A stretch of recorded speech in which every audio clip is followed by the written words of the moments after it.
I was a Mossad agent sent into Antarctica, a mission buried beneath miles of frozen silence. Officially, it didn't exist. Unofficially, we were sent to investigate something that shouldn't have been there.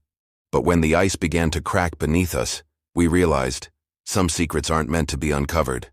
Coordinates: 72nd Teneri, S, 69 W. In the frozen expanse of Antarctica, where light barely grazes the surface for months, I was tasked with a mission beyond anything I had prepared for. The bitter winds were not the only threat. The cold buried a truth beneath the ice. My name is Captain Yakov Levin, and the operation I was part of remains sealed in layers of secrecy. What we discovered beneath the frozen wasteland will never leave my mind. The team, the gear, the debriefings, all aligned like clockwork. Yet there was something wrong, something that gnawed at the edges of our sanity as we descended deeper into that forgotten facility. It was not just a test of endurance. We were not only testing our survival, we were testing the limits of the impossible. We knew that the Soviet presence in the region had mysteriously ceased years before. They had vanished, their operations left abandoned, as if the land itself had claimed them. The facility we were tasked to investigate was supposed to be just a relic, a remnant of a Cold War project. But something told me that it was far from abandoned.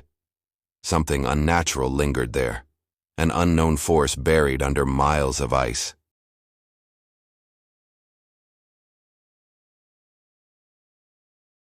The mission had been framed in the cold, pragmatic language of espionage, a critical operation, an investigation of a potentially hostile and abandoned Soviet facility in Antarctica. The Cold War, with its unseen battles and constant surveillance, had reached into the most desolate places on Earth. Our orders were precise: go in, gather information, and leave. We were not supposed to ask questions, especially not about the strange anomalies that we were about to encounter. The stakes were not just political, they were far greater. The team I led consisted of 6 highly trained operatives. Each one had a unique skill set honed in the harshest conditions. Intelligence gathered from this mission would influence geopolitical power, shaping the balance between two nations engaged in an endless game of shadow warfare. But as the days dragged on, I began to sense a greater, more insidious force at play. At first, we thought the mission was routine.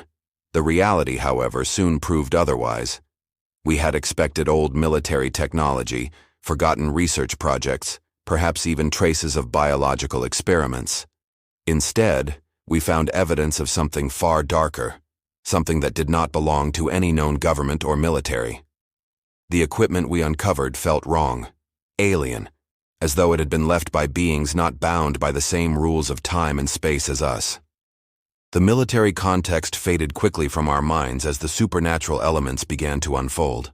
Our situation became far more than a high-stakes operation to retrieve intelligence. We had unknowingly crossed into a place where the laws of reality had been distorted.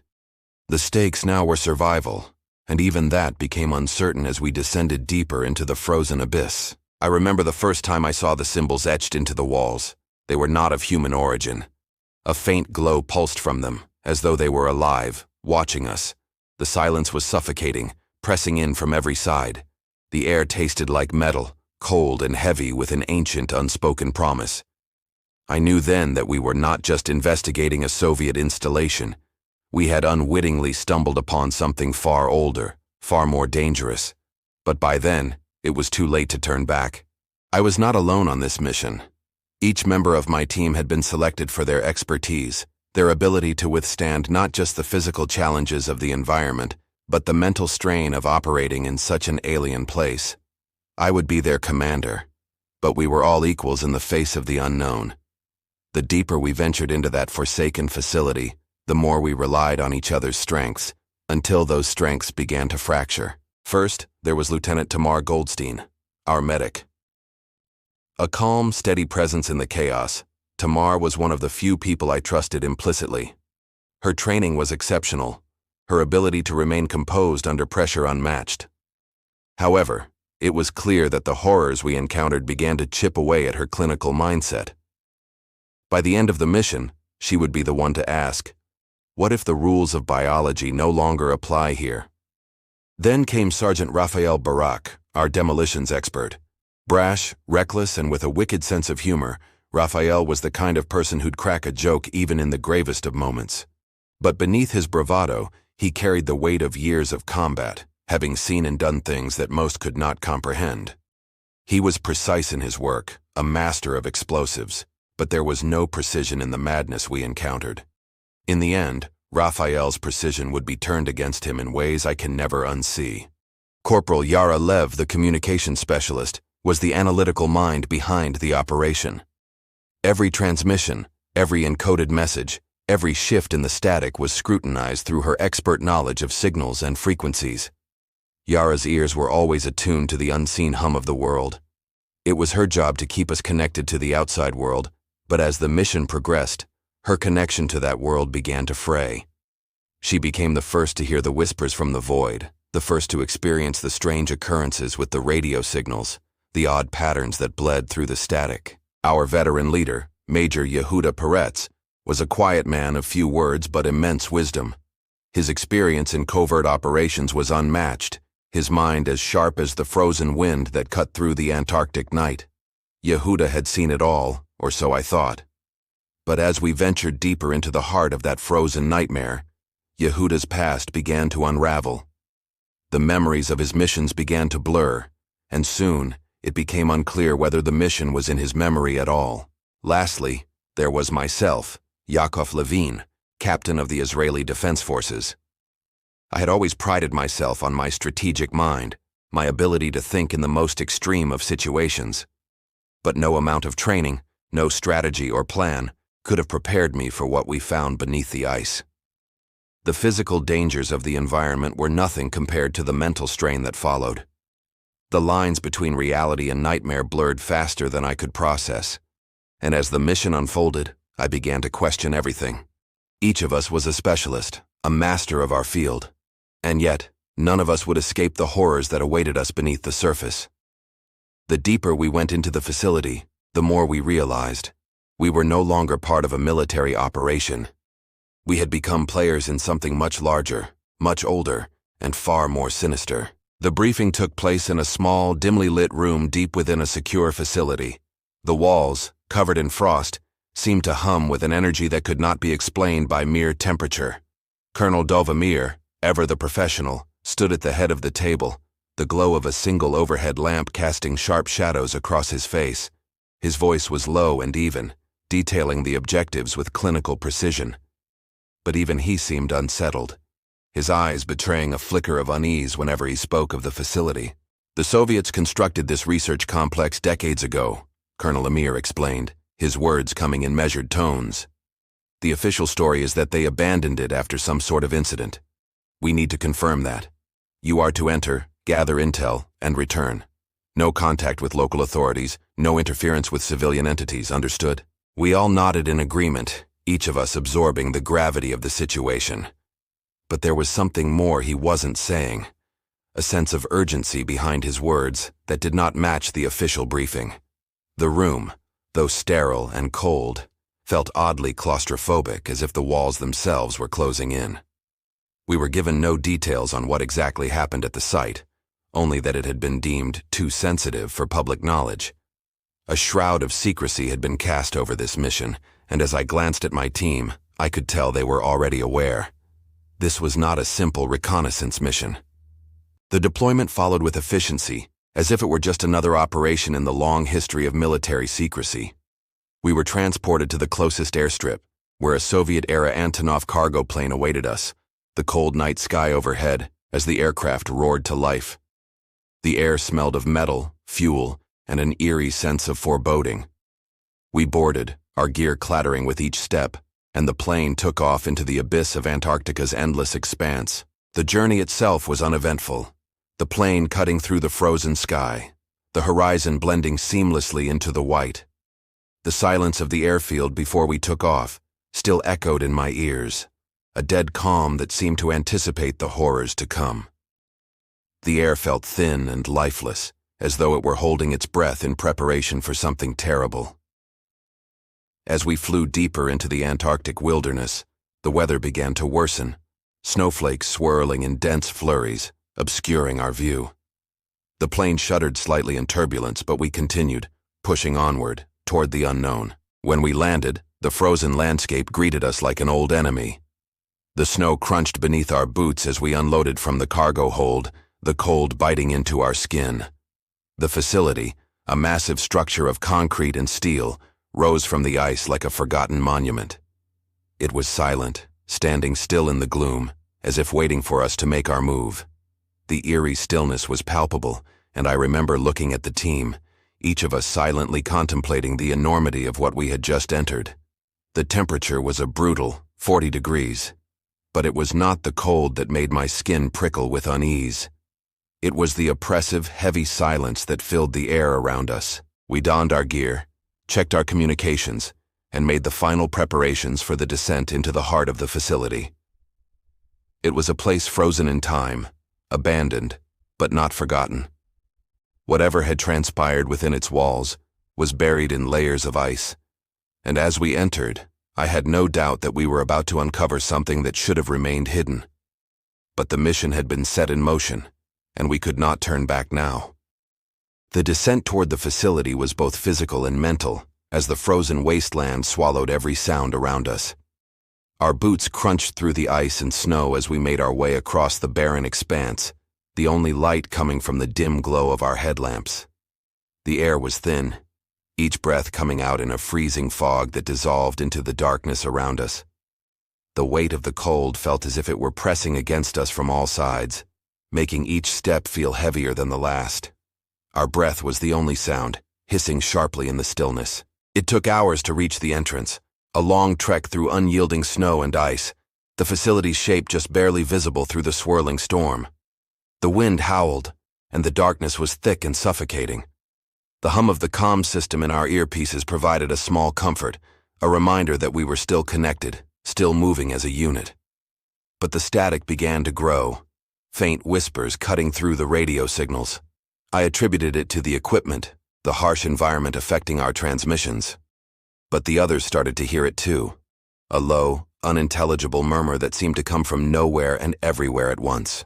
As we approached the facility's entrance, the first real sensation of unease settled in. There was something wrong about the place. The steel doors, which should have been frozen solid from the extreme temperatures, were slightly ajar. A soft, eerie glow emanated from within, casting long shadows on the snow. The flickering lights inside seemed to beckon us forward, their glow too unnatural, too inviting, considering the desolation surrounding us. Sergeant Barak, ever the bold one, was the first to break the silence. "Looks like someone forgot to lock up," he said with a half-smile, though it was strained, his voice carrying an edge of discomfort. The rest of us did not laugh. We all sensed it, an unnatural presence that made the hairs on the back of our necks rise. I motioned for the team to stay alert as we entered the facility. The air inside was strangely warmer than outside, the temperature a bizarre contrast to the harsh cold just beyond the walls. The dim glow from overhead lamps illuminated long corridors lined with abandoned equipment. It looked like the place had been hastily vacated, yet it felt as though it had been waiting for us, the rooms frozen in a moment from the past. The walls were lined with symbols, runes, glyphs, and markings that looked to be from some forgotten language. These markings were not from the Soviet era. They were ancient, older than anything I could identify. "We're not alone here," Tamar whispered, her voice trembling, though she tried to hide it with the usual calm of a medic. Her eyes darted around the room, taking in the strange symbols and the inexplicable sense of being watched. I nodded silently.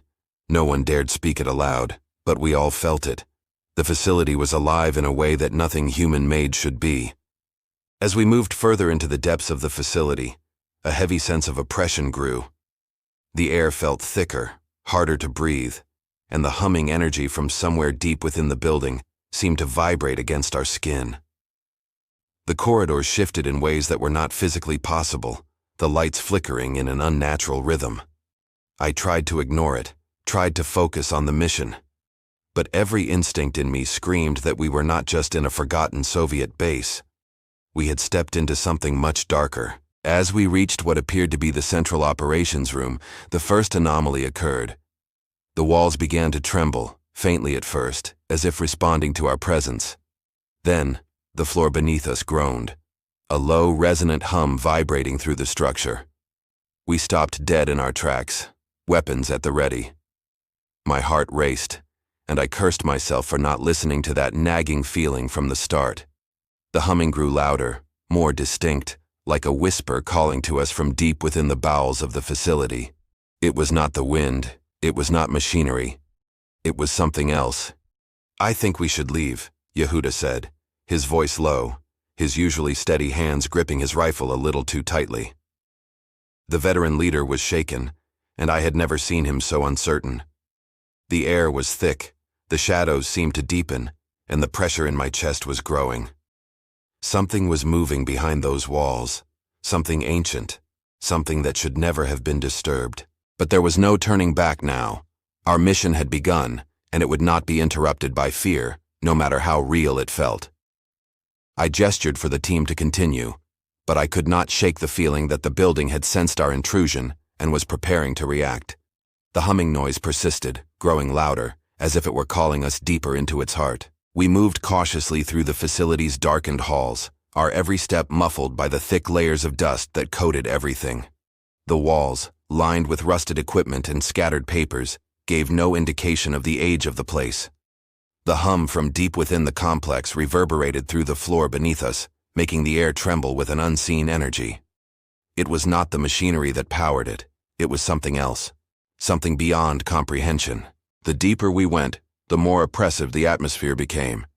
The flickering lights above us cast erratic, unnatural shadows, the darkness moving in strange, unpredictable ways.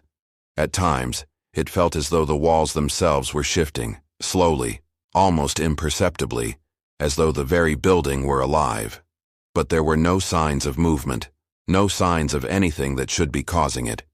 It was as though the facility was simply reacting to our presence, drawing us in, encouraging us to wander further. The air was thick with the smell of old, damp metal and something else, something that stung the back of the throat. It was metallic, sweet in a sickening way, like decay, like the taste of blood. But there was no visible source. The environment seemed hostile, but without reason. No weather, no movement of animals, no life to explain what we were experiencing. Just the stark, unnatural cold, and the increasingly strange occurrences that began to stack one on top of the other. "Check your gear," I ordered, my voice sounding strange in the heavy silence. Something's wrong. It wasn't just the air that felt wrong. It was everything. The floor beneath our boots, which had been solid ice just moments ago, now felt unstable, like it was shifting. Tamar paused, her hand reaching for the wall, fingers brushing against the exposed metal. The room shuddered, then stilled. I could see the slight tremor in her hand, the uncertainty in her eyes. "What the hell was that?" Raphael's voice was rough, breaking the silence. "Did anyone else feel that?" I could feel the unease creeping through my own chest, my heart pounding in sync with the pulse of that humming energy. I was about to respond when the lights overhead flickered violently, plunging us into darkness for a split second. When they returned, the shadows had changed, elongated, twisted. The once distant corners of the room seemed unnaturally close. The walls no longer felt like barriers. They felt like they were closing in on us. "Stay focused," I ordered, though my voice had a tremor now too. I could not shake the sense that we were being watched by something not of this world.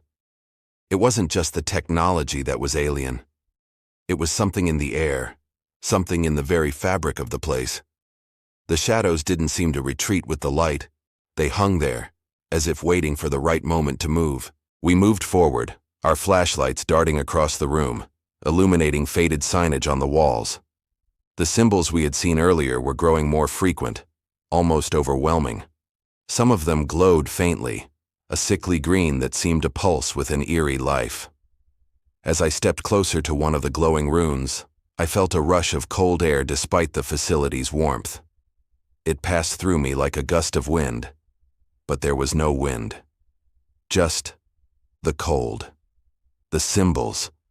They were not from any known alphabet.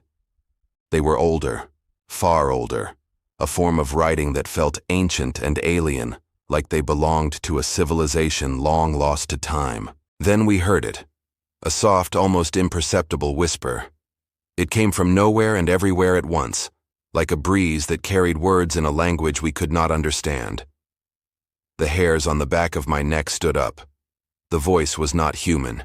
It was distant, layered with an unnatural tone, as though something was trying to communicate but couldn't find the right words. What was that? Yara's voice was barely above a whisper. Her usual calm demeanor shattered. "It's nothing," I said quickly, though my voice lacked conviction. I had heard it too. But the whispers didn't stop. They grew louder, now more distinct. Layered voices, chanting in an ancient, guttural tongue. It was a sound that should not exist in this world. It sent chills through my spine, cold enough to freeze my very thoughts. And then, the whispers shifted.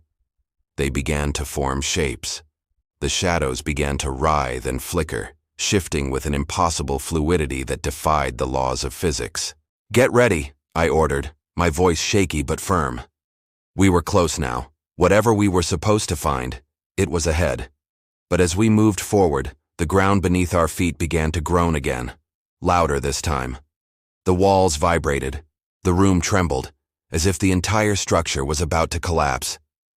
Then came the sound, an almost inaudible hum, like the vibration of a distant siren that no one could hear, but everyone could feel. I looked at my team.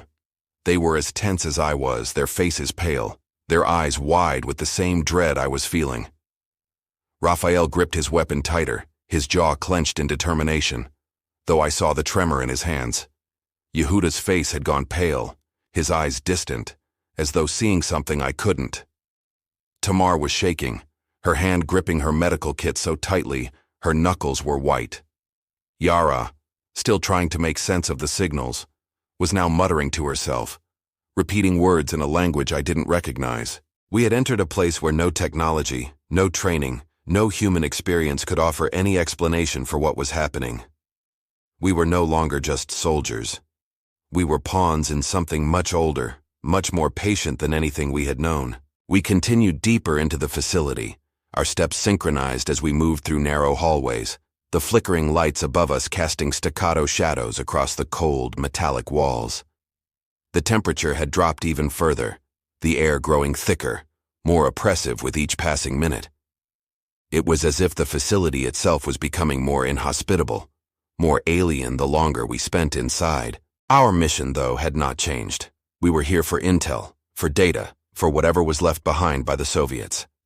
The further we ventured into the building, the more we realized how incomplete the knowledge was that we had been given.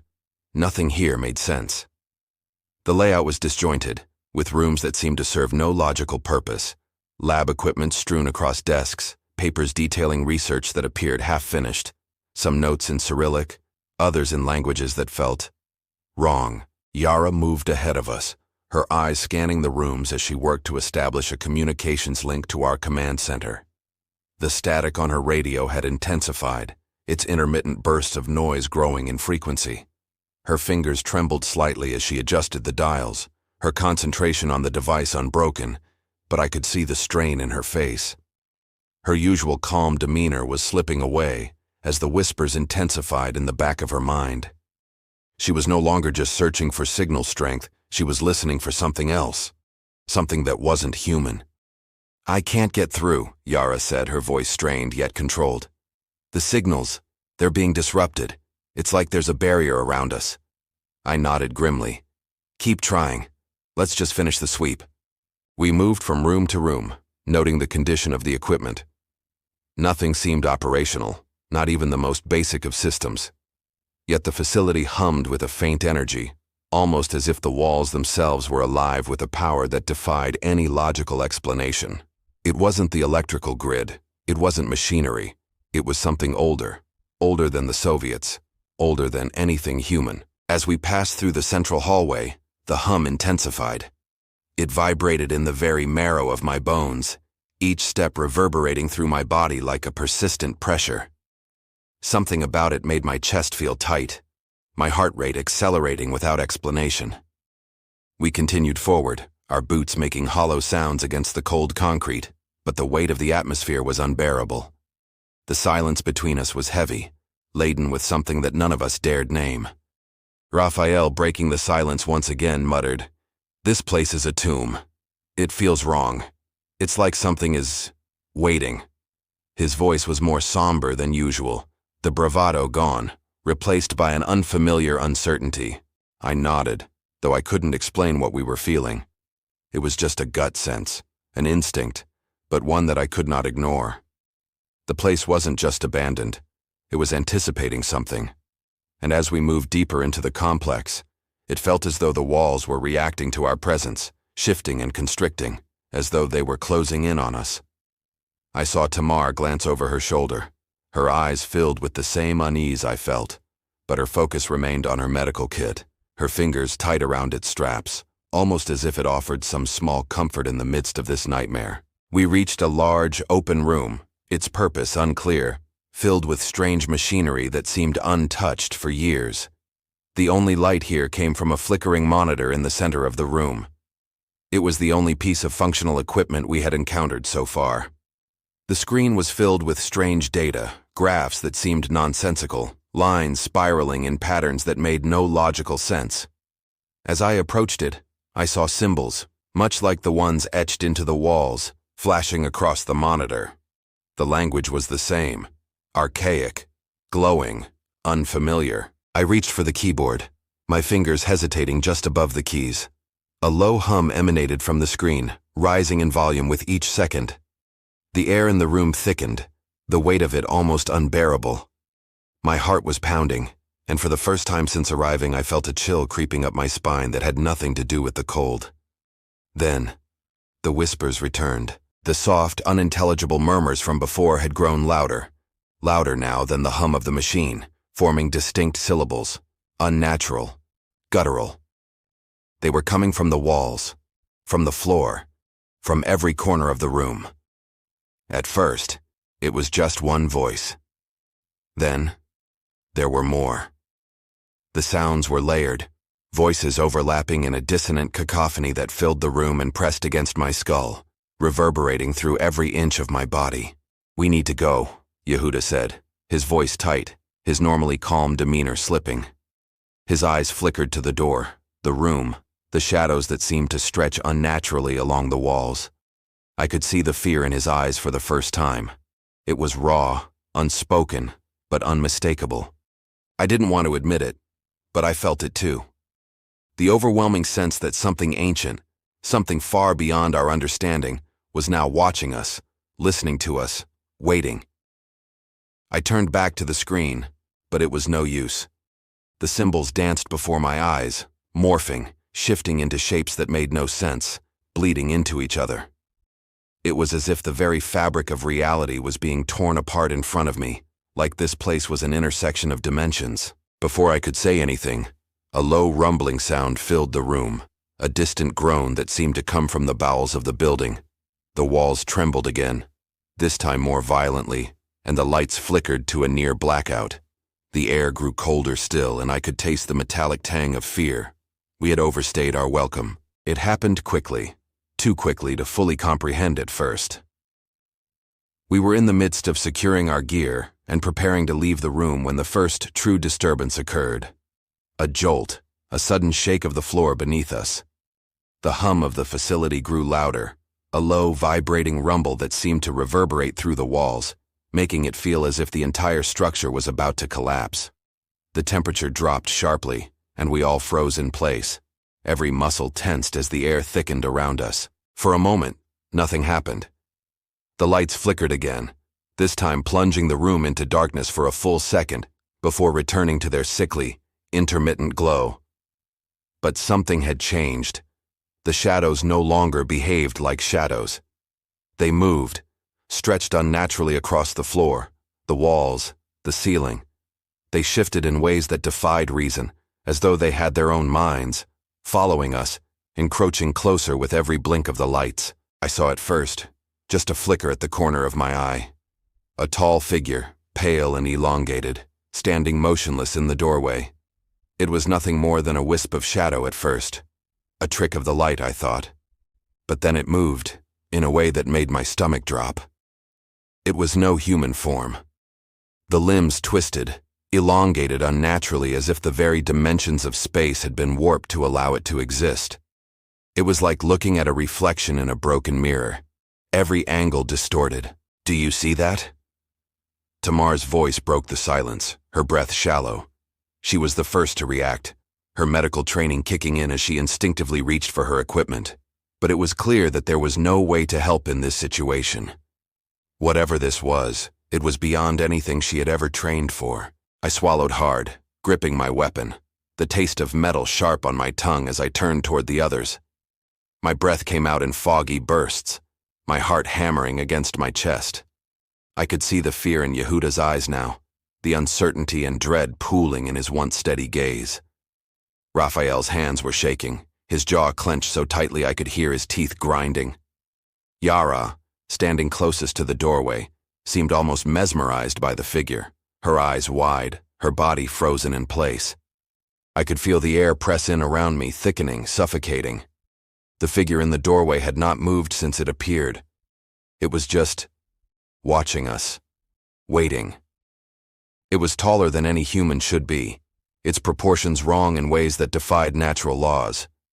The shadows around it seemed to bend and twist like living things, slithering in the periphery of my vision, growing darker and deeper the longer I stared. "Move! Now!" I barked, my voice a command that didn't quite match the terror clawing at the back of my throat. But no one moved. No one could. Then came the sound. At first it was just a low hum, a vibration deep within the walls that rattled our bones. But then it rose in pitch, a high-pitched whine that seemed to penetrate our very minds, distorting our thoughts. It was like an invisible pressure pushing down on us, warping everything around us. Time seemed to stretch. I could feel my thoughts slowing, the world outside becoming increasingly distant, as though I were sinking underwater, trapped in a pressure chamber. The lights flickered again, and for the briefest of moments I saw the figure clearly, a long, gaunt face staring at us with hollow eyes, its mouth twisted into something that wasn't quite a smile, not quite a grimace. The whispering returned, louder now, more insistent. It was no longer just a murmur. It was a chorus of voices, layered and overlapping, some speaking in tongues that I couldn't even begin to understand, others echoing in a language that was ancient and primal. The sounds were coming from everywhere, inside the walls, inside my own head. The figure in the doorway took a single, slow step forward. I felt my chest tighten, as if the air itself had turned to stone, but the command in my mind was simple. Run. I turned toward the exit, my team scrambling to follow. But as we moved toward the door, the temperature plummeted even further. Ice crystals formed in the air before us, suspended in time, twisting and contorting in impossible ways. They were not falling. They were floating, caught in the grip of some invisible force. And then, without warning, the ground beneath us shook again. The lights cut out entirely this time, plunging us into an oppressive, impenetrable darkness. "Get to the exit!" Yehuda shouted, his voice taut with panic. But as we turned, the door to the hallway slammed shut with a deafening bang. The shadows in the room seemed to respond to this, growing thicker, moving faster, swirling into a black vortex that closed off our escape. The walls groaned as though under immense pressure, the entire structure shuddering and creaking like it was being twisted apart by some unseen force. I felt my breath catch in my throat, a sickening pressure building in my chest. Whatever we were up against, it was no longer just an entity from this world. It was something from another realm, something that could bend reality itself. I barely heard Raphael's frantic breathing next to me, his hand grasping mine, trying to pull me towards the door.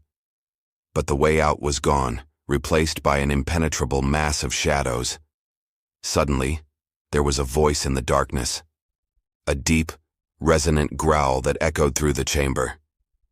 "You are too late." The growl lingered in the air, an unnatural sound that reverberated through the very core of my being. For a moment, everything was still. The whispers ceased. The tremors in the ground stopped. The temperature, however, continued to plummet, each breath feeling like inhaling shards of ice into my lungs. My hands trembled as I gripped my weapon tighter, but the darkness around us seemed to grow thicker, as though it had a mass of its own, pressing in on us from all sides. I could hear Yara's breath quicken as she fumbled with the comms equipment. The static was unbearable now, a shrill screech that made my teeth ache. She cursed under her breath, her hands shaking, as if trying to pull something from the ether that simply would not respond. The hum of the building had intensified to a deafening roar, filling every inch of space. It was no longer just a vibration. It felt like the walls were alive, breathing with us. "We need to move," I said, my voice unsteady. But as I turned to look at the others, I could see the fear in their eyes. Real fear, not the kind born of exhaustion or cold, but something deeper, more primal. It was Raphael who broke the silence. "We're not alone," he whispered hoarsely. His face was ashen, and his eyes darted nervously to the flickering lights. But I knew it wasn't just the lights that were unnerving him. It was the shadows themselves. They moved in ways that shadows shouldn't. They twisted, morphed, and stretched unnaturally, expanding and contracting like dark living creatures. And then, they flickered. In the brief moments when the lights blinked off and on, the shadows would vanish, only to return in different places. It was as if the darkness itself was shifting, rearranging itself like a puzzle, and we were caught in the middle of it. The walls, once straight and linear, now seemed to curve and twist, warping around us in ways that made the very architecture of the building seem alive. "Move!" I barked again, but no one moved. We were trapped in the web of the building's unnatural pull, rooted to the floor by the shifting shadows, by the cold that seemed to sink deeper into our bones. Then, Tamar gasped. Her eyes locked onto something near the ground, footprints fresh in the dust. They weren't ours. They were too small, too perfectly formed. They almost seemed to shimmer, as if the very air around them had been disturbed by something not human. And the footprints didn't just lead anywhere. They circled back. They spiraled inward, toward the center of the room. It's not just the shadows," Tamar said, her voice barely audible. "Something's moving here, something's—" Her sentence was cut off by a loud crack, followed by the unmistakable sound of something heavy scraping across the floor behind us. I turned quickly, raising my weapon instinctively, but there was nothing. Only the stillness, the oppressive hum of the facility, and those damn footprints, circling, drawing us in. "We're being herded," Yara muttered, her voice hollow, distant. She had been staring at the wall near the corner of the room, her face pale and drained of color. I followed her gaze, and what I saw made my stomach churn. The symbols that had been etched into the walls earlier were now glowing, no longer faint, but pulsating in time with the low hum. Each glow seemed to stretch outward, like they were reaching for us, beckoning us closer. "Back to the exit," I ordered again, my voice more urgent this time, laced with panic that I couldn't suppress.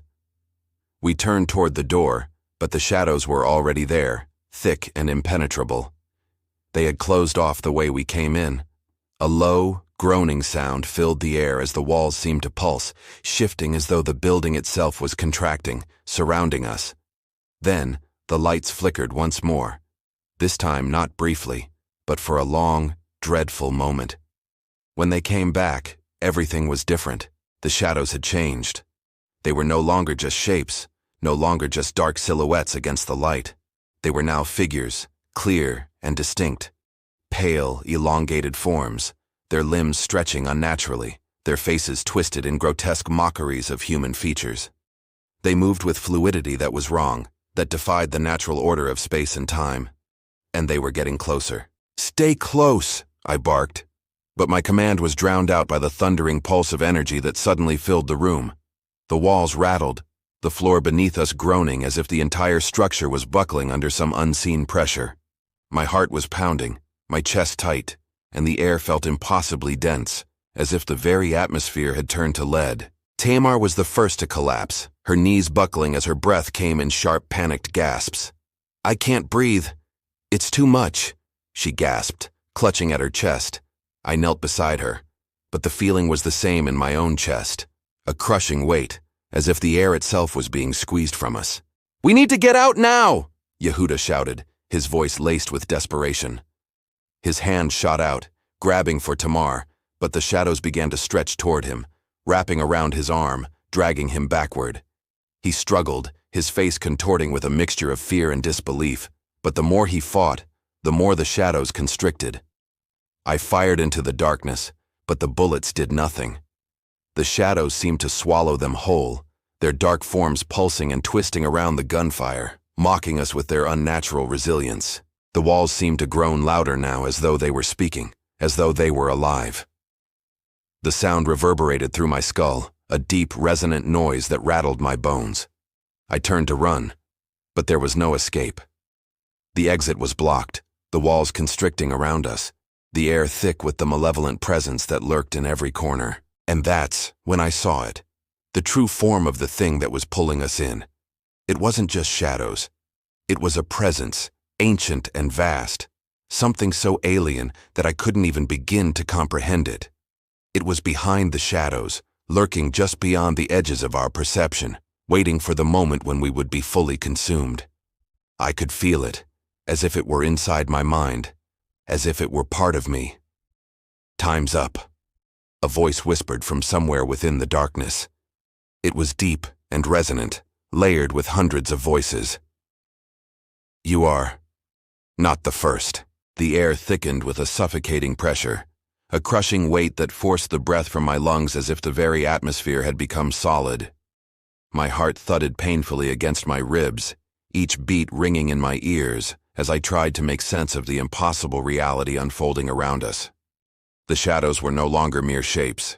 They had become tangible, alive, crawling toward us with an unrelenting hunger, their forms growing more distinct with every passing second. And then I saw it. At first it was only a flicker, a dark shape shifting just beyond the range of my vision. But as the shadows cleared, as the air vibrated with an almost unbearable hum, it materialized. The thing that had been lurking just beneath the surface of the building. Its form was both incomprehensible and terrifying, an entity so alien and vast that my mind screamed in protest, trying to deny what I was seeing. It towered over us, its body long and twisted, stretching impossibly high. The air around it shimmered with an unnatural energy, warping the light and distorting reality itself. Its skin, if it could even be called that, was not of flesh, but of something darker, something that moved and pulsed with an eerie glow, like liquid shadows weaving together in an endless dance. The limbs, elongated, impossibly thin, reached out from the core of its being, each one bending and twisting with a grotesque fluidity that defied all laws of physics. As it shifted, the air seemed to warp and distort around it, creating a nauseating vortex of twisted shapes and flickering shadows. Its face, if it could be called a face, was a blur of shifting features. At first I thought I saw eyes, large, hollow voids that seemed to stare into the depths of my soul. But then, as I blinked, the eyes were gone, replaced by something else, something worse. The face morphed, changing as if it were made of countless faces, each one a fragmented, fleeting visage that danced in and out of existence. There was no sense of permanence, no logic to the shapes it took. The entity was beyond our understanding, an aberration of nature itself. I couldn't breathe. The pressure in my chest was unbearable, and every instinct in me screamed to flee, but I could not move. My body was frozen in place, my mind locked in a battle with what I was seeing, with what I was experiencing. This was not just a creature. It was something older, something far beyond anything human. A being from a dimension where the laws of time and space were irrelevant, a creature that existed outside of reality as we understood it. The entity tilted its head, its movements too slow, too deliberate, as though it were studying us. It made no sound, but its presence filled the room, saturating every inch of space with an overwhelming sense of dread. And then, without warning, it spoke. It wasn't a voice in the traditional sense. There were no words, no sounds, only a deep, resonating hum that vibrated through the very core of my being, making my bones ache, my teeth rattle. The sound was not external. It was internal, reverberating in my mind and my thoughts, filling every crevice of my consciousness. You are not the first. The hum was layered, the words coming from countless mouths that did not exist, each one laced with an alien, malevolent tone. This place is a threshold, a door, and you have opened it. I felt the words before I understood them, the weight of their meaning pressing down on me like an avalanche. It wasn't just a threat, it was a statement of fact, an acknowledgement of the inevitable. This being, this entity, was not merely an inhabitant of this place. It was the guardian, the keeper of whatever lay beyond, and we had trespassed. The room seemed to shift again, the walls warping, bending toward us as if the facility itself were becoming part of the entity. The shadows converged, moving faster now, closing in around us. My vision blurred, and my thoughts fractured, splintering like glass under pressure. I could feel the pull of the entity, the crushing weight of its presence bending reality, distorting time. In that moment, I saw something in the shadows. A figure, half-formed, standing at the edge of the room. It was humanoid, but not human. It had no face, just a void where the eyes should be, and a mouth that stretched impossibly wide, filled with rows of sharp, jagged teeth. I blinked, and it was gone, replaced by the darkness once more. But I could feel it, there, lurking in the corners of my perception, waiting. Raphael was the first to break from the trance, his breath coming in ragged gasps. He fired his weapon, his aim wild, the gunshots echoing in the confined space. But the bullets did nothing. They passed through the shadows, through the entity, as if it were made of smoke. It did not react. It did not flinch. The thing was beyond our reach, beyond our understanding, a force that we could not combat. I watched in horror as Yehuda, our veteran leader, stepped forward, his face pale but resolute. He raised his rifle, pointing it at the entity. But before he could fire, the air around him seemed to ripple. The shadows swarmed toward him, faster than any human could move. Yehuda was pulled backward, his body jerking as though caught in some invisible grip. His weapon fell from his hands, the barrel clattering against the floor as the shadows enveloped him. "Yehuda!" Tamar screamed, reaching out for him. But it was too late. The shadows consumed him, swallowing him whole, and in a split second he was gone. There was no scream, no final sound, just the chilling, suffocating silence that followed. He was erased, as though he had never existed. "We need to leave, now," I ordered, my voice strained, the words barely making it past my trembling lips. But it was too late. The walls had begun to close in. The floor buckled beneath us, the building groaning under some unseen pressure. The entity was not just watching us, it was actively moving the environment, manipulating the very fabric of the place to contain us. I felt it then, the pull, the draw of the entity, tugging at the very fabric of my mind, my reality. It wanted us to stay. It wanted to keep us here, to feed on us, to take us deeper into the darkness where time no longer had meaning. We were caught in its web, its domain, and there was no escape. The air was suffocating, thick with an invisible weight that clung to my skin, to my thoughts. My heart pounded like a drum, each beat a jagged echo in my skull. The entity was watching us now, waiting, and its presence felt like a tightening noose, pulling us deeper into its domain. The shadows writhed around us, an ever-shifting mass, moving with a will of their own, closing in on us as the facility itself seemed to breathe, shifting and warping like it was alive. The once solid walls now looked fluid, bending in unnatural arcs, as if the very structure was folding in on itself. But it wasn't just the environment that was changing. The team was changing too. I reached out to grab Tamar, who was closest to me, but as I touched her shoulder, she jerked away violently, her eyes wide with terror, her breathing shallow. Her gaze was unfocused, staring past me as if she couldn't see me at all. I gripped her arm, but she pulled back with an unnatural strength, as if the very air around her had turned solid. "Tamar?" I called her name, but she didn't respond.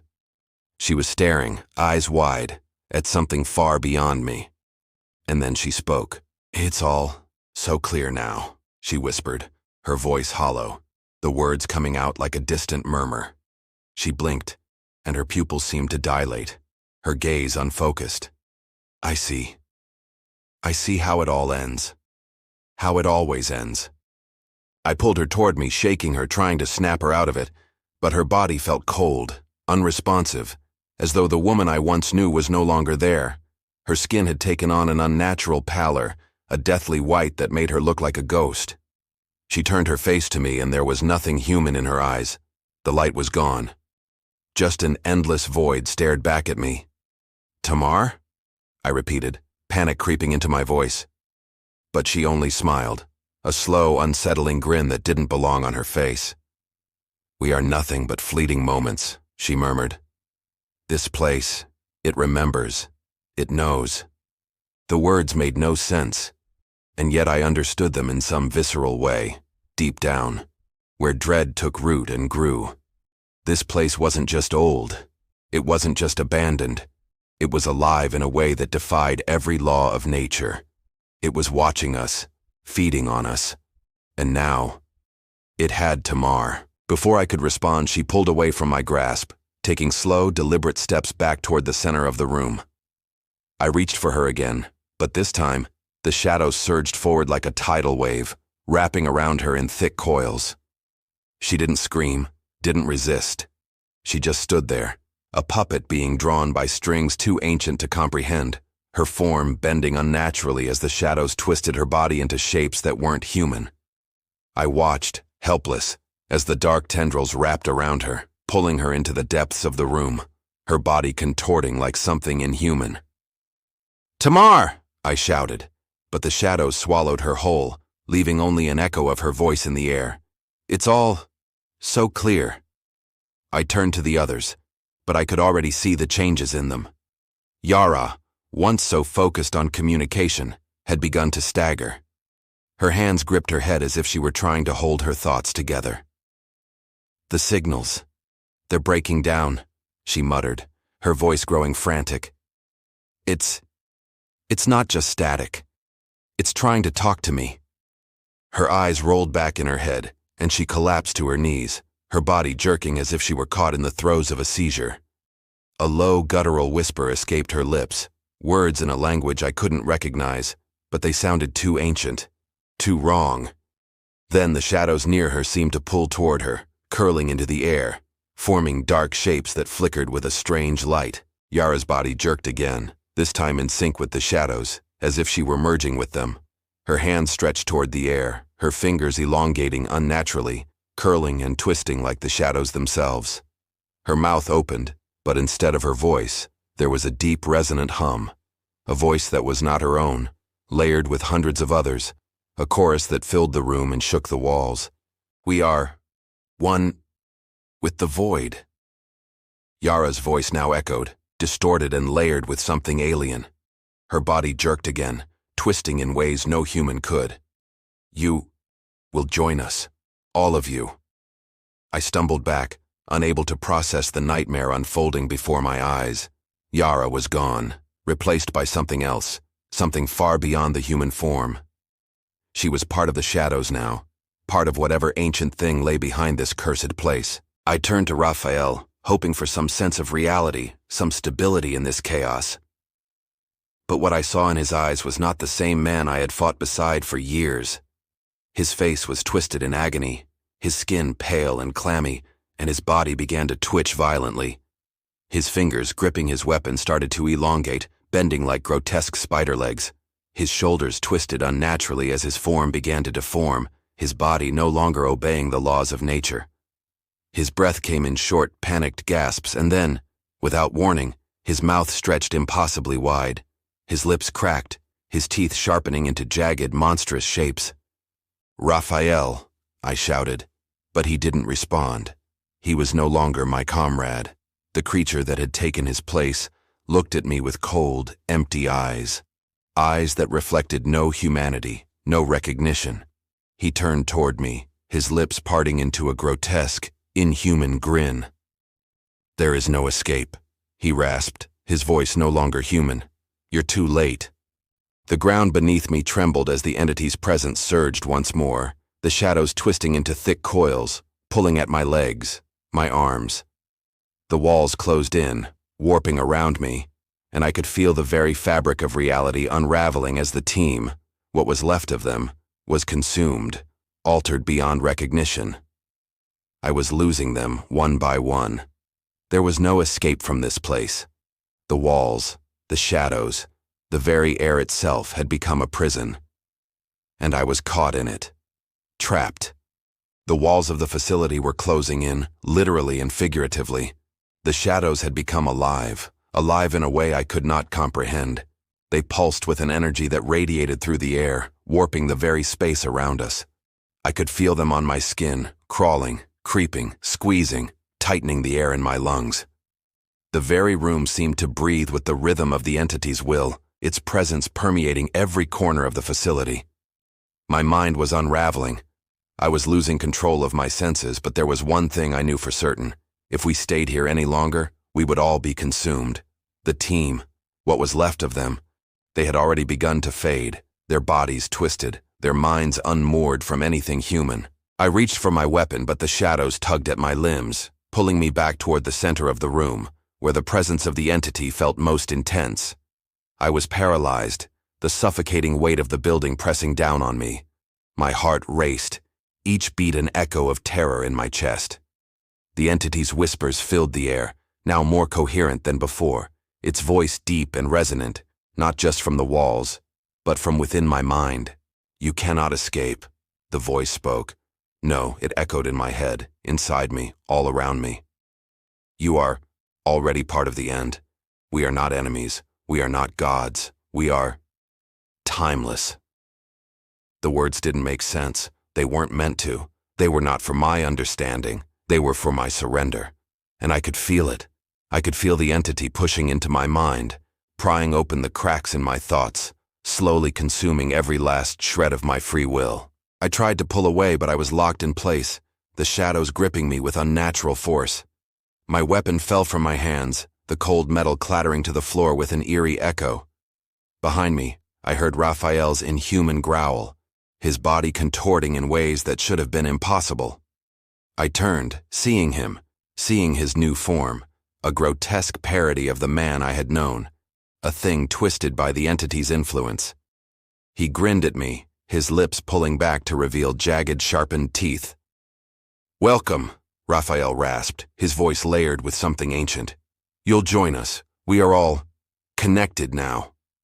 I recoiled, the flood of terror rising in my chest, threatening to choke me.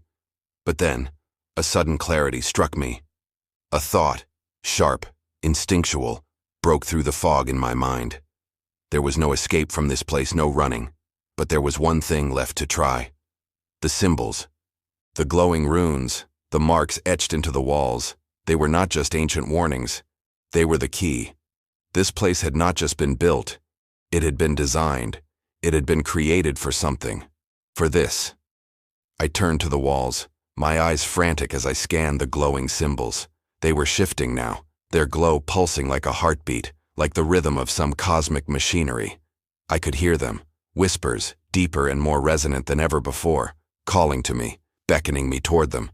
The symbols were alive. I stumbled toward them, the shadows trying to drag me back, but I fought against them, my hands outstretched toward the glowing glyphs.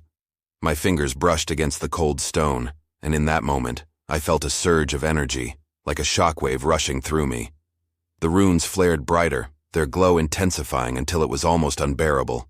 The shadows recoiled as if they were being burned, retreating from the light. And then, the ground trembled. The entire facility seemed to groan, the walls cracking as if the building itself were tearing apart at the seams. A shrill, deafening sound filled the air. The hum that had been growing steadily louder now reached a breaking point, shattering the atmosphere.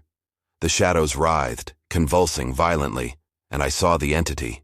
It was no longer hidden in the corners of my vision. It was here, fully revealed in its horrific form, towering above me like a force of nature. The air around me felt like it was collapsing in on itself. I could feel the space warping, bending, time stretching and fracturing. The entity's form seemed to twist and change, its vastness expanding beyond the physical room, beyond the building itself. It was not just one being. It was everything, every shadow, every whisper, every forgotten thing.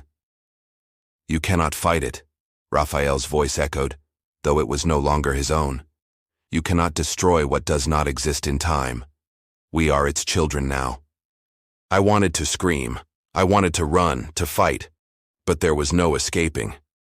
The light of the runes grew blinding, and for a brief, terrifying moment, I thought I might be consumed by it. But then, something unexpected happened. The floor buckled beneath me, the facility shaking violently as the very foundation of the building seemed to tear apart. The air cracked open, and the world split. The fabric of time itself seemed to snap, like a taut string being cut, and I was thrown forward into a void. I saw nothing, just darkness. A deep, endless void stretching out before me. The very concept of time had shattered. Seconds felt like hours, and hours like minutes. I had no sense of where I was, of what was real, of what was left. All I knew was that the entity's presence had consumed everything, every corner of the world, and it was waiting for us to finish. I felt the pull again, the presence of the entity closing in, waiting for me to succumb to its reality. And yet, I was not alone. Tamar, Yara, Raphael, Yehuda. They were with me, or fragments of them, twisted versions of their faces, their voices layered in the air, each one distorted, hollow, empty. And then, from the dark, the whispers returned. The voice that had echoed through my mind before, now more persistent, more insistent. Finish what you have started, it commanded, a demand, an inevitability.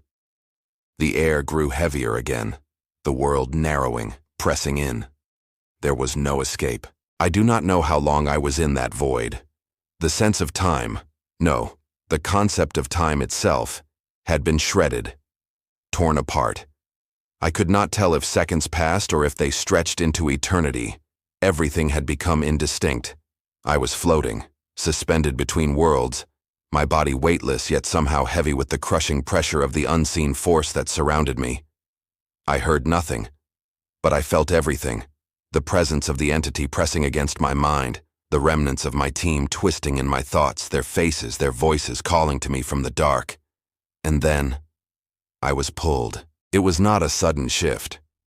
No, it was more like the gradual release of a taut rope, the pull of something ancient and immense, pulling me back toward the physical world, toward the place I had come from. I gasped as I felt the weight of reality return, the cold air filling my lungs, the hard, solid ground beneath my feet. The walls were there again, but they were different, warped, cracked, as if the very structure of the facility had been rent apart by whatever had just occurred. I stumbled, disoriented, my legs unsteady beneath me. The air was still thick, still heavy, but now there was a kind of silence that pressed against my eardrums, a suffocating, unnatural quiet that felt wrong. I turned, blinking, trying to gather my bearings. The room around me was a wreck. The walls were splintered, the lights shattered, casting jagged shadows in every corner. The flickering glow of the runes still pulsed in the distance, faint now, but still there, still alive. A constant reminder that the place, the entity, was not gone. It was just biding its time, waiting for the inevitable. And then I heard it. Footsteps. Heavy. Slow. Steady. I turned to face the sound, dread pooling in my stomach as the shadows moved in response. The air, once still, now churned with an unsettling energy. The hum, that horrible hum, was back, vibrating through the walls, through my very bones. And with it came the distorted, incomprehensible voices, layering upon one another, calling from the dark. From the shadows emerged them, Tamar, Yara, Raphael, Yehuda. They were standing there, their faces, no, their expressions, frozen in some horrific state of in-between. Their eyes were wide, their pupils dilated to unnatural extremes, their skin stretched tight over their bones. They were no longer human. Not completely. They had been warped, twisted by the entity, but they were still them, fragments of the people they once were. Yet they were empty, hollow shells, their presence distorted and twisted by the force that had claimed them. I backed away, my heart pounding in my chest. I wanted to call out to them, to reach for them, but I knew it was futile. They were gone, replaced by something else, something wrong. Tamar, Yara, please. My voice broke as I called out their names, but there was no recognition in their eyes, no response. Raphael's form stepped forward, his body jerking with every movement as if it had been broken and was now being held together by the will of the entity. His lips parted, the jagged, sharpened teeth gleaming in the flickering light. His voice came out in a guttural rasp, layered with hundreds of voices. "You cannot escape," he said, his words a cold mockery. "We are part of it now. We are part of the end." I felt the air around me thicken again, the presence of the entity closing in from all sides. The walls seemed to press forward, the darkness in the corners thickening like a living thing, moving, twitching, alive with the force that had taken hold of this place. The shadows rose higher, darker, reaching toward me, pulling me toward the center of the room, pulling me back into the depths of the building, into the heart of the entity. I could hear the hum again, louder now, vibrating in my skull, in my very thoughts. The doors, the exits, everything. It was closing in. The entity had already claimed everything. The structure of the facility was no longer a physical place. It was an extension of the thing that had taken root here, an unnatural extension of something far older than human civilization, a prison of its own making. There was no escape. I reached for my weapon, my hands shaking, but as I did, I saw the truth. There was no fight left in me. The shadows, the darkness, the twisted forms of my team, they were all part of this now, and I was no different. I had been drawn here, to this place, to this moment. And the entity was waiting for the final step. It had been waiting for us to breach its boundaries, for us to open the door. And we had done just that. I could feel it, the pull, the dark draw of the entity wrapping around me, pulling me toward it, toward whatever it was. Time began to stretch again, the world around me warping, distorting, becoming a blur of dark figures and fragmented memories. The shadows encircled me, and I realized I was no longer just trying to escape. I was becoming part of it. The last thing I heard before I felt myself slipping away was the voice of the entity, its presence filling my mind. "You are already part of us." I awoke to a disorienting, suffocating silence. The first thing I noticed was the air, thin, stale, heavy with an unnatural pressure that clung to my lungs. I could barely breathe, but there was no pain. My body felt strange, foreign, as though it had been changed in ways I could not comprehend. My fingers twitched involuntarily, and for a moment, I thought I saw the shadows move around me, stretching and shifting at the edge of my vision, but no. There was only darkness now. I struggled to sit up, my limbs sluggish, my muscles unresponsive as if the very act of moving was an effort too great. My chest felt tight, as though something was constricting around my ribcage, but it was not the same physical pressure. It was something deeper, something that had invaded me at a cellular level. I reached up to touch my face, my fingers grazing the smooth surface of my skin. But it was not my skin. It was colder, smoother, almost metallic, as if it had been replaced entirely. I was no longer in the facility.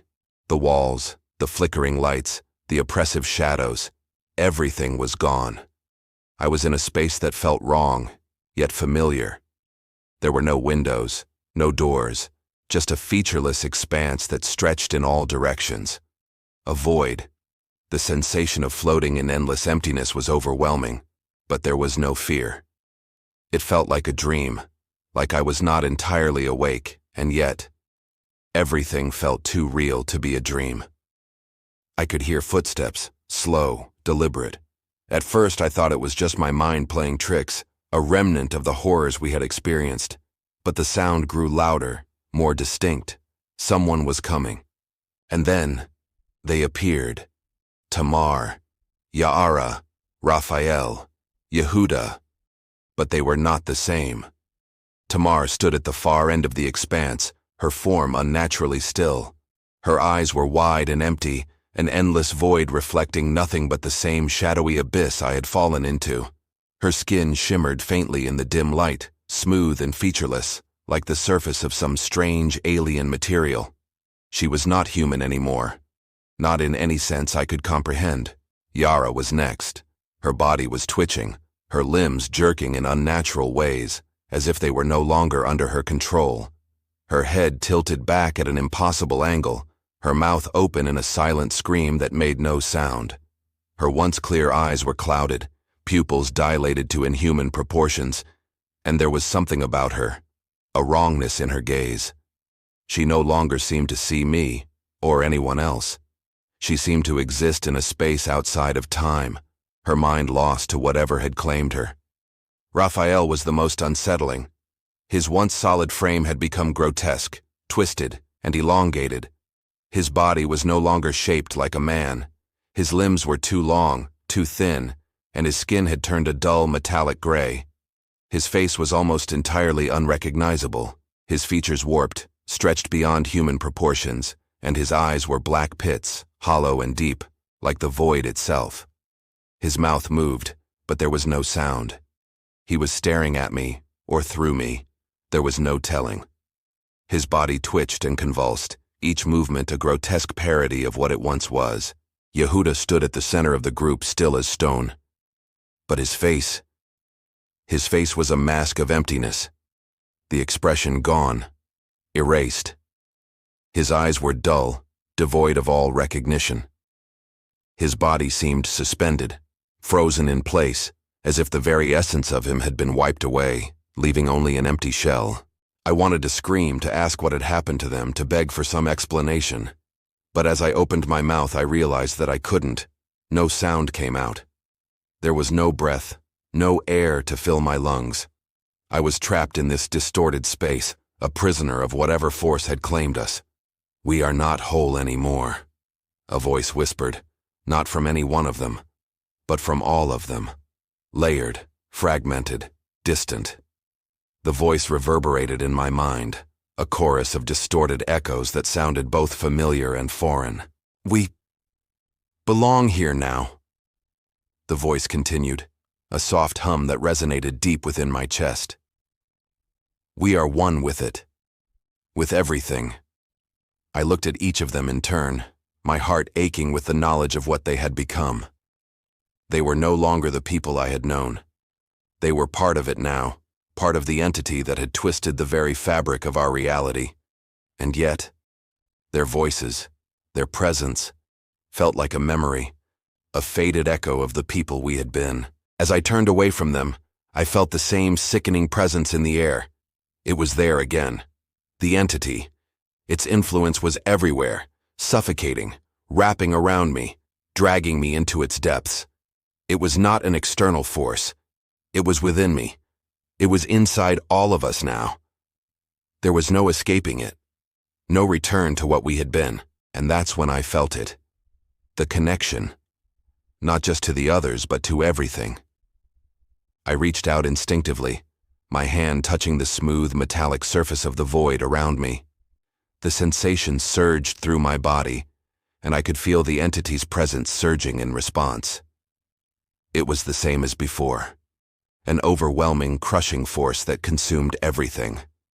The reality around me shifted again, bending and warping into something even more alien, something that did not belong to our world. I could see fragments of countless other lives lost to time, twisted and consumed by the same force. They were all part of it now. They were all here, waiting, just like us, waiting to merge into the endless, unknowable whole. "We are eternal," the voice whispered again, a final echo in my mind. And that was when I understood. There was no end. There was no escape. The entity was patient. It did not need to destroy us. It only needed us to forget ourselves, to surrender. It could wait. It had all the time in the world.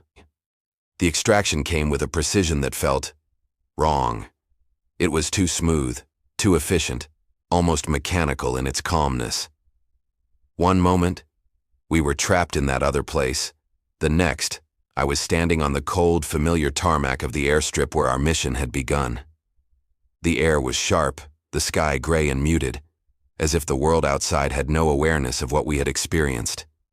The sounds of the wind, the hum of the helicopters in the distance, it all seemed so ordinary. The officers waiting for us appeared unaffected, even as they took us in. They didn't speak much. Their faces were cold, professional, but there was no warmth in their eyes, no curiosity, no concern. They knew exactly what had happened, but they said nothing. "Captain Levin," one of them said, his voice crisp, his tone distant and detached. He didn't introduce himself. He didn't need to. "You and your team are to return to base immediately for debriefing." I nodded numbly, still reeling from the void we had been pulled from. The shadows were still there, in the corners of my mind, flickering when I wasn't looking directly at them. My body felt wrong, disconnected from itself, as if I was no longer fully within my skin, as though something had been ripped away. My hands trembled as I reached to adjust my gear, but the motion felt mechanical, foreign. Something inside me screamed to speak, to tell someone what had happened, what we had seen. But my voice felt suffocated, trapped within a cage I couldn't break free from. We were loaded onto the transport, and the flight back was silent. The sterile hum of the engines, the cold metal seats, and the blank stares of the team. Tamar's face was pale, her eyes empty, the same vacant expression we had all shared since we left the facility. No one spoke, not one word. We were too broken, too far gone, and the thought of speaking, it felt wrong. The facility, that place seemed to fade in and out of my memory, as though it was never truly part of the world. Sometimes I would think about it, and it would feel like a distant dream, a nightmare I had woken from. Other times I could feel it so clearly, its presence inside my thoughts, pulling at my mind like a thread being slowly unwound. Upon arrival, we were immediately escorted into the sterile, featureless room where our debriefing would take place. The officers were already seated, their expressions unreadable. They had no interest in the horror we had experienced. They had no need for our accounts for the truth. Their questions were cold, methodical. "Captain Levin," one of them said, looking at me as if I were a specimen to be observed, "give your report." I opened my mouth, but the words caught in my throat. The things I wanted to say, the truth, it wouldn't come. It was as though my own voice had been erased. The memories were slipping, crumbling under the weight of something far greater than my understanding. I could not recall the full details anymore.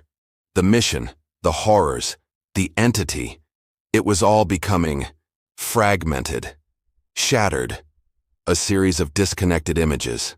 "We encountered an anomaly," I said at last, the words coming out flat, drained of all emotion.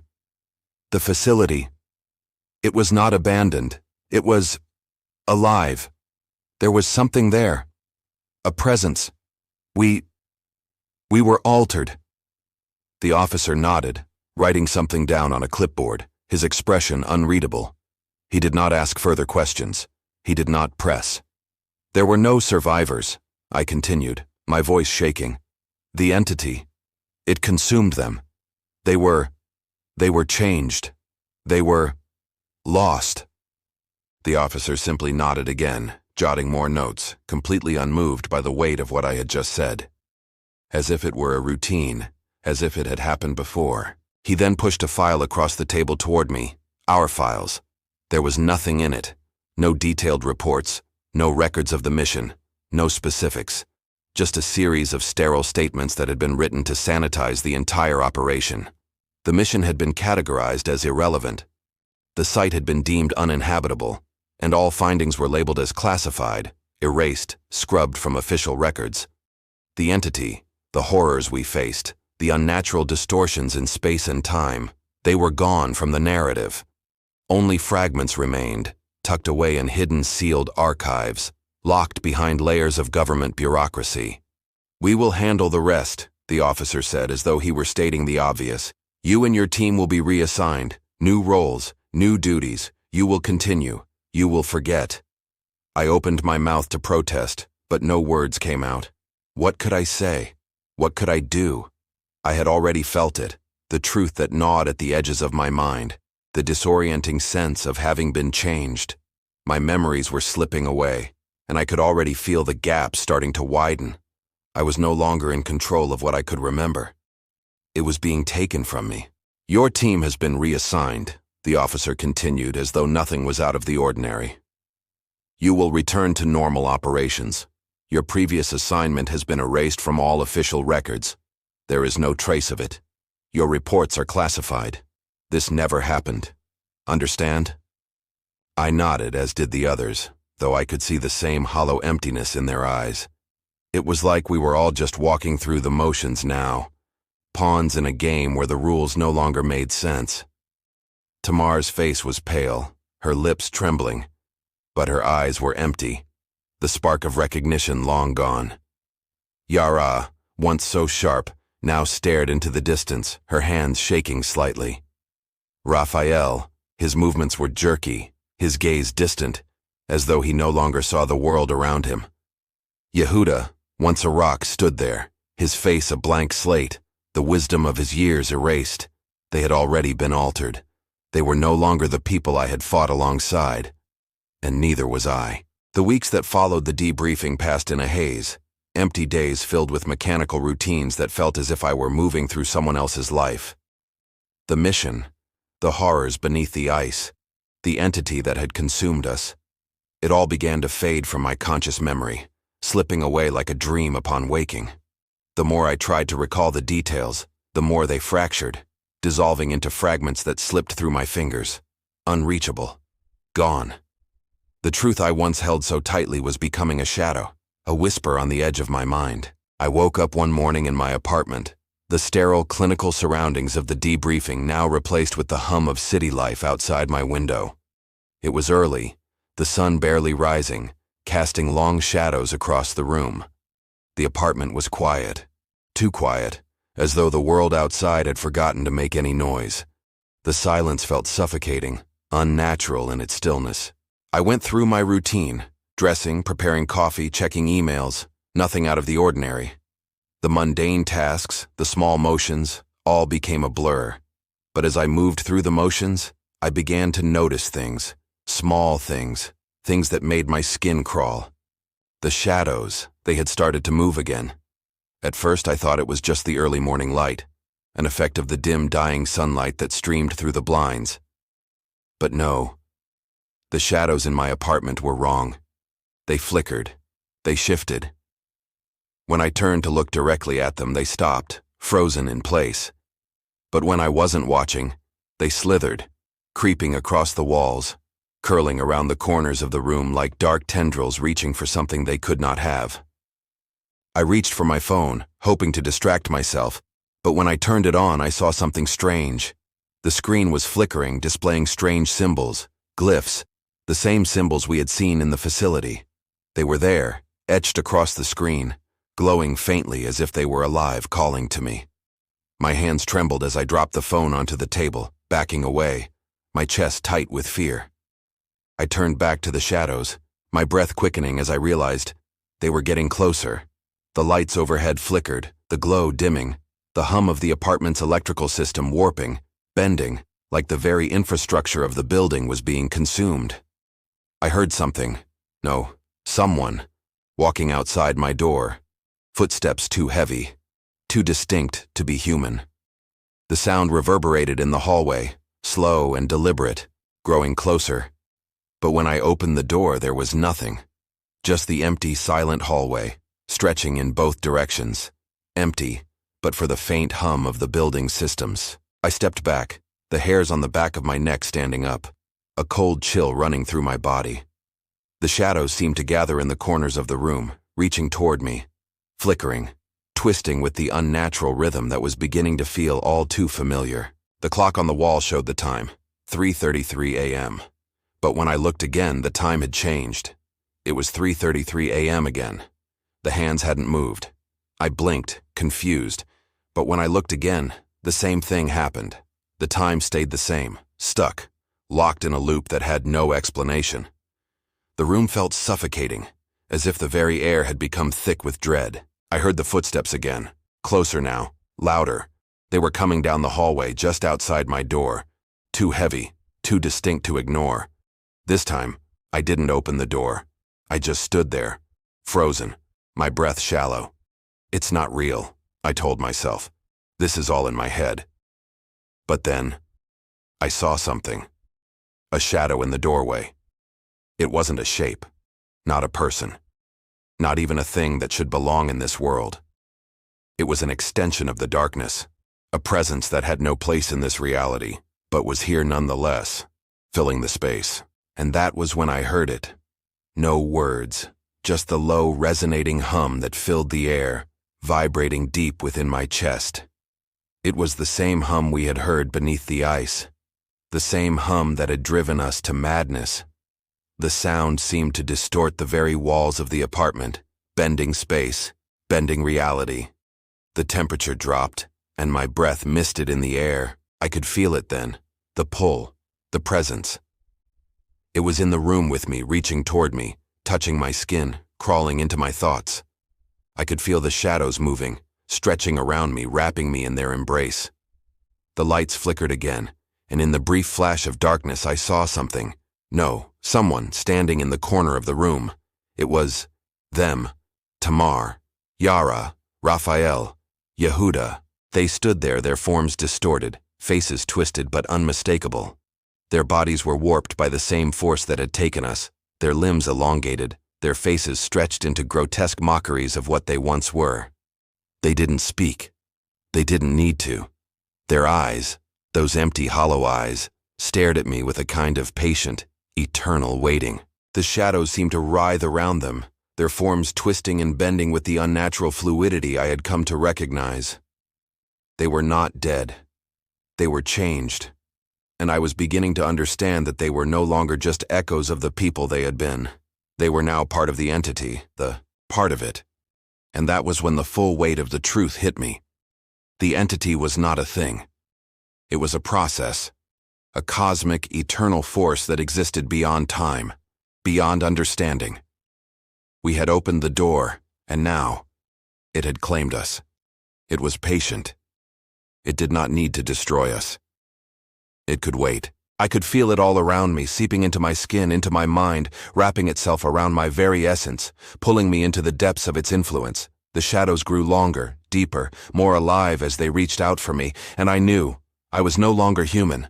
I was no longer in control. I was part of it now, waiting, watching, lost in the eternal silence. The last thing I saw before the darkness swallowed me was the flicker of those ancient symbols glowing across the walls. They pulsed, alive as the hum of the entity echoed in my mind. It could wait. It would always wait.